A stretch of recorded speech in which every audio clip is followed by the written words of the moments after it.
दिनै रायजो राजाफोरासो दिनैहाय ब्रेन्डेड आं ब्रेन्डेड मानो होनदों BPF सापर्टारफोरा दिनै ब्रेन्डेड मानोना BPF खौहाय अराय सम बे मामाया जुमदार समष्टिनि मानगोनां भटार्सफ्रा देरहाहरबाय थादों बेनिखायनो सोरबा केन्डिडेटआ नङा ब्रेन्डेडखौ आं बुंगोन भबिष्यत सिन्था खालामनो हायो नैबे समष्टिनि गासिबो भटार्स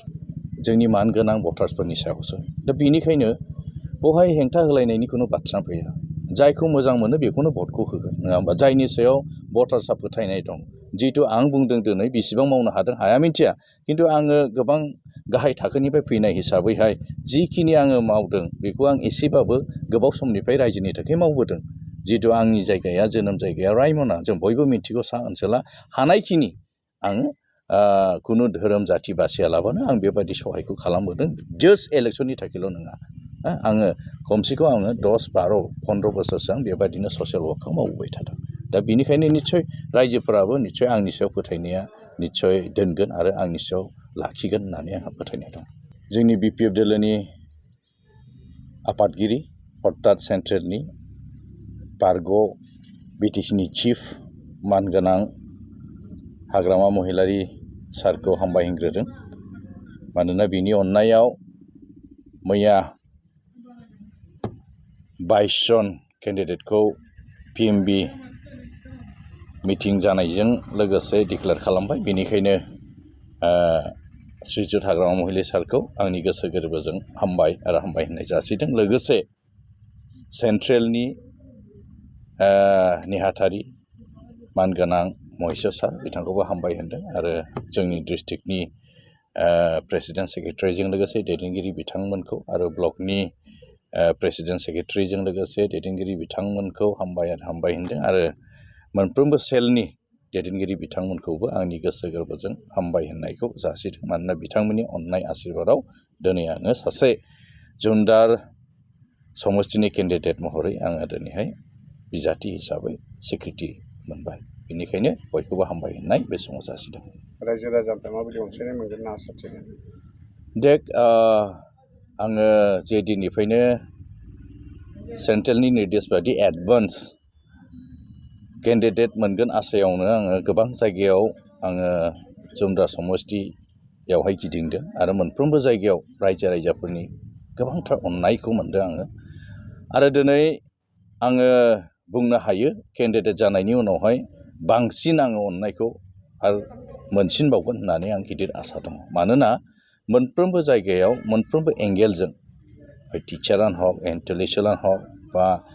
आबादारियानो हक बिभिन्न श्रेणिनि जोंनि मानगोनां रायजो राजा भटार्सफोरा दिनैहाय आंनि सायाव फोथायनाय आरो BPFनि सायाव मोनसे फोथायनायखौ दोननानै आंनि दिनैहाय अनसायनायखौ आङो मोननो हादों नोंथाङा बेसेबांसो भट मोननानै देरहासारगोन बायदि होनना गावखौ सानो आङो मार्जिनखौ बुंनाय नङा खिन्थु आङो 100% जुमदार मानगोनां भटार्सफोरनि भटखौ लानानै आङो गोबांथार माबायावहाय अंखौ आङो देरहानो हागोन आंहा मोनसे फोथायनाय दं खिन्थु मार्जिनखौ आं बुंनाय नङा देरहाखांनायनि उनावहाय रायजो राजाफोरनि जौगानायनि थाखाय मा मावनो होनना थांखि लादों देख जोंहा सेन्ट्रेलनि निर्देश बायदि जोंहा मोनबा ग्यारेन्टि जोंहा अलरेडि डिक्लेयार खालामखानाय जाहैबाय बेखौहाय निस्सय फ्राय चेनेलानो मिथिखाबाय आरो रायजो राजाफ्राबो दिनैहाय मिथिखाबाय मोनबा ग्यारेन्टि जोंहा अलरेडि डिक्लेयार खालामबाय जेरैहाय 1 नम्बराव जोंहा लेन्ड पाट्टा होनाय बिनि उनावहाय इयुथफोरनि थाखायहाय इयारलि 100 crore खोथा आरो महिलाफोरनि थाखाय 40 crore इयारलि आरो जायफोर एसे गोरिब श्रेणी बिथांमोननि थाखायहाय 50 crore आरो बिनि उनावहाय जायफोर सिनियर सिटिजेन बिसोरनि थाखाय 10 crore बेबायदि मोनबा ग्यारेन्टिखौ अलरेडि जोंहा सेन्ट्रेलनि निर्देश बायदि डिक्लेयार खालामखाबाय सरकाराव फैनायनि उनाव बेखौ मावगोन होनना बिनि अनगायैबो जोंहा गोबांथार दङ मावनांगौ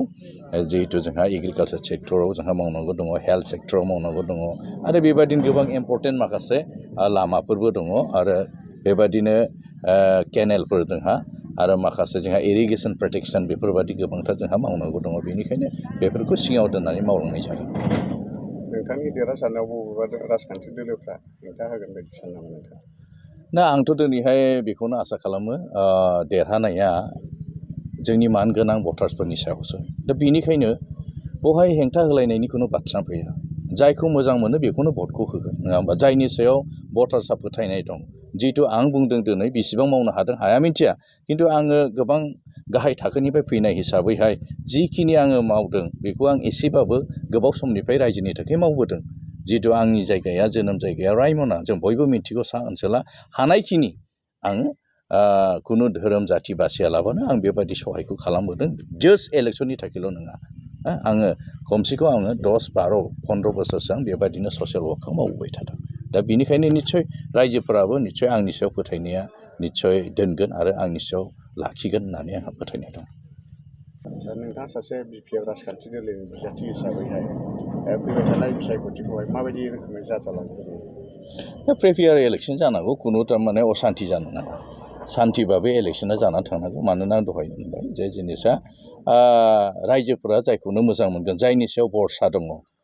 जायनि सायाव भबिष्यत दङ बिनि सायावनो निस्सय भटखौ होनानै देरहासार खालामगोन बेनिखायनो नोङो दिनैहाय नोङो दां दुखाल खालामगोन बेखौ रायजोआबो बुजिगोन जे मानो बियो दिनै बुंदों गाज्रि राव बाहायगोन मानो बियो बुंदों जेब्ला नोङो बल गेलेयोबा जेब्ला जेननोसै अब्ला आथिंफोराव जोआ होमब्ला थिग बेबायदिनो जेननायनि समावहाय बायदि रोखोम बाथ्राफोरखौहाय बुंनाय जायो दा बेनिखायनो दिनै जोंहा सोरखौबा गाज्रि बुंबाबो आं रिप्लाइ होनोबो आं साना नङा होमबा मानोना रायजोआ मिथिगौ भटार्सआ मिथिगौ मानोना आं बुंनो हायो नैबे जुमदार समस्तियावहाय दिनै रायजो राजाफोरासो दिनैहाय ब्रेन्डेड आं ब्रेन्डेड मानो होनदों बिपिएफ सापर्टारफोरा दिनै ब्रेन्डेड मानोना बिपिएफखौहाय अराय सम बे जुमदार समस्तिनि मानगोनां भटार्सफ्रा देरहाहरबाय थादों बेनिखायनो सोरबा केन्डिडेटआ नङा ब्रेन्डेडखौ आं बुंगोन भबिष्यत सिन्था खालामनो हायो नैबे समस्तिनि गासैबो भटार्सफ्रा बेनिखायनो मान होनायजों बिथांमोनखौ हामबाय होनो जेरैबायदि आवगायनिफ्राय देरहाहोदों बिपिएफखौ एबारबो गोबां भट लानानै देरहाहोगोन आंहा फोथायनाय दङ